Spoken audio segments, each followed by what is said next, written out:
Imagine spending $2,000 on groceries and gas this month. You have the exact cash sitting in your checking account to cover it. You pay the bill in full. You owe zero interest and zero late fees. But 3 days later, you check your banking app and find that your credit score dropped 20 points. This occurs because of a specific chronological deadline in your billing cycle. While most users focus on the payment due date, the credit bureaus rely on a separate date that dictates exactly how much debt you appear to be carrying. Pull out your smartphone right now. We will find this date for your specific accounts and build a recurring system to manage it. Mastering this timeline allows you to move beyond passive bill paying and start directly managing the utilization data reported to the bureaus. Credit bureaus like Experian, TransUnion, and Equifax do not monitor your transactions in real time.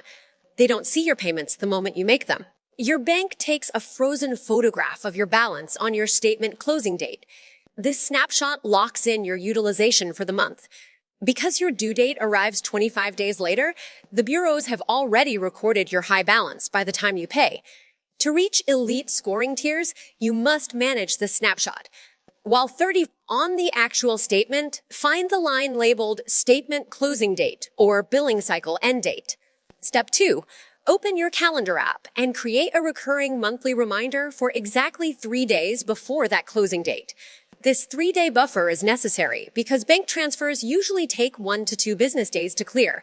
You need the payment to post before the snapshot is taken, not after. Step 3 is the all zero except one calculation. If your card limit is $5,000, multiply that by 0.01. This gives you a target balance of $50. When your reminder alerts you, log in and make a manual payment that leaves only that 1% balance remaining. Caution, do not rely on autopay for this step. Autopay triggers on your due date, which is far too late to influence the bureau's snapshot. Step 4. Allow the statement to close. The bank will record the small, optimized balance and report that specific data point to the bureaus. Step 5. Once the statement is generated, pay off the remaining 1% by the actual due date to ensure you pay zero interest. Formalizing this 5-step loop changes your relationship with the bureaus. You are now providing the behavioral data that credit algorithms look for when calculating high scores. Be careful with credit cycling. If you spend to your limit and pay it down multiple times in a single month to keep spending, some banks may flag the account for unusual activity. To avoid this, you can request a credit limit increase.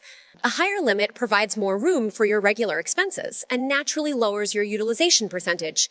Keep in mind that in 2026, buy now, pay later services are also reported to these models. You should apply these same timing rules to those balances as well. While utilization management is a powerful tool for score optimization, it cannot override foundational issues like existing collections, medical debt, or missed payments. If you are dealing with deeper credit damage, follow the comprehensive repair blueprint linked in the description below to address those negative marks. Optimized credit is the result of repeatable systems. To cement your new routine, leave a comment with the calendar date you've just set for your first reminder.